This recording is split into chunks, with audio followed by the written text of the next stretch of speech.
Part 3, Hemostasis and Thrombosis. It covers our NMC Competencies PA 6.4. Now we move to the clotting section. Normal hemostasis. It happens in a sequence. Imagine a hull breach on a ship. Vasoconstriction. It isolates the area. It is a neurogenic reflex. Primary hemostasis. They throw the sandbags at the hole. The platelet plug formation involving von Willebrand factor and glycoprotein 1b. Secondary hemostasis.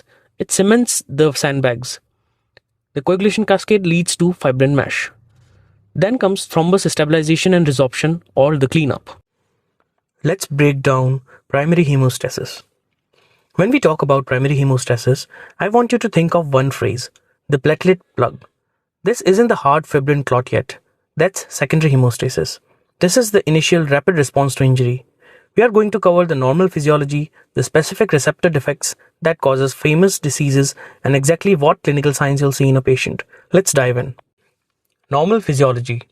It all starts with trauma. Whether it's blunt or penetrating, we have injury to the blood vessel. This injury strips away the protective endothelium and exposes what lies beneath, collagen and microfibrils. Now normally, blood flow is smooth, but when endothelial cells are damaged, they release stored granules containing von Willebrand factor. Think of von Willebrand factor as the glue that lines the exposed collagen. This leads us to step 1, adhesion. The von Willebrand factor binds to the collagen. But for the platelet to stick to the von Willebrand factor, it needs a specific receptor. This is high yield. The platelet uses glycoprotein 1b to bind to VWF.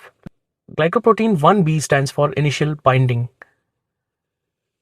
Once adhered, the platelet gets activated. It changes shape, going from a smooth disc to a spiky sphere with increased surface area. It also degranulates, releasing pro-clotting substances like ADP and thromboxane A2. These substances recruit more platelets. This leads to conformational changes in a different surface receptor, glycoprotein 2b3a. This receptor change increases affinity for fibrinogen. Fibrinogen acts like a bridge linking adjacent platelets together via their glycoprotein 2b3a receptors. This cross-linking is called aggregation. So, recapping, glycoprotein 1b is for sticking to the wall, adhesion, and glycoprotein 2b3a is for sticking to each other, aggregation. Part 2. Disorders of primary hemostasis. Now that we know the machinery, let's break it. Pathology is just physiology gone wrong. We can trace specific diseases back to the specific steps we just learned. First, look at the very top. If you have an acquired or inherited reduction in von Willebrand factor, the platelets can't adhere to the vessel wall. This is von Willebrand disease, the most common inherited bleeding disorder. Next, what if the von Willebrand factor is fine, but the receptor on the platelet is broken? If there is a defect in glycoprotein 1b expression, the platelet cannot bind to von Willebrand factor. This is called Bernard-Soulier syndrome. Bernard-Soulier means big platelets, broken glycoprotein 1b. Moving down, what if adhesion works fine, but the platelets can't clump together? A defect in glycoprotein 2b3a means no fibrinogen bridging. This is Glanzmann's thromboasthenia. Think Glanzmann's, no aggregation. And finally, sometimes the machinery works, but just don't have enough workers. Simply having a low platelet count is thrombocytopenia, which naturally leads to insufficient plug formation. So how do these patients present clinically? Disorders of primary hemostasis present with mucocutaneous bleeding. We are talking about skin and mucous membranes. Look for epistaxis, frequent nosebleeds, menorrhagia, heavy menstrual bleeding, petechiae, tiny pinpoint hemorrhages on the skin. If you see deep muscle bleeds or hemarthrosis like joint bleeding, stop thinking about platelets, that is secondary hemostasis, which is due to coagulation factors. One quick pharmacology pearl before we finish. Look at this note about aspirin and NSAIDs. Why do they cause bleeding?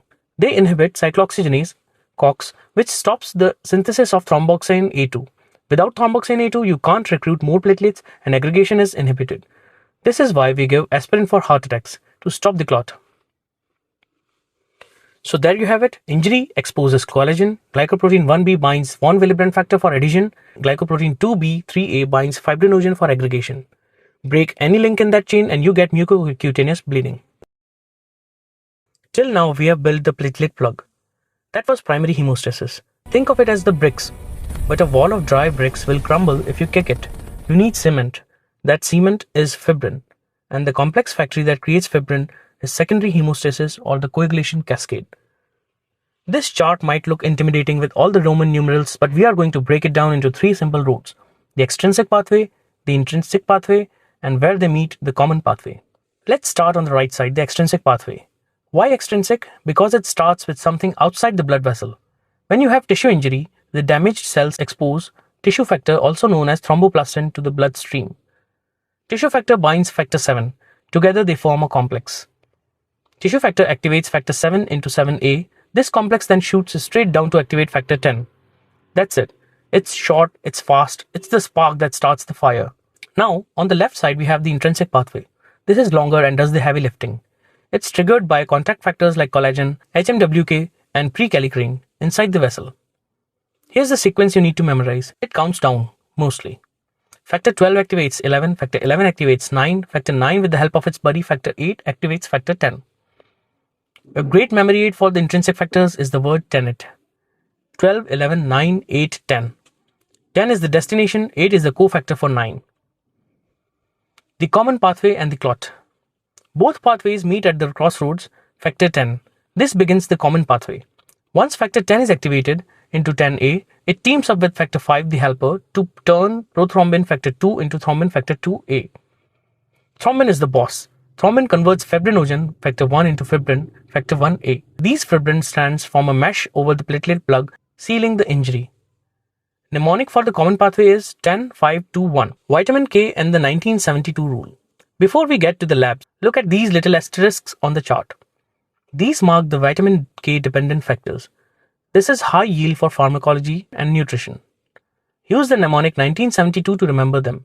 10, 9, 7 and 2. Also proteins C and S, but for the cascade, remember 1972. If you are a vitamin K deficient or on warfarin, these steps fail. Finally, how do we test this in a patient? We use PT and PTT. Students always mix these up, but the chart has the perfect memory aids. PT is prothrombin time.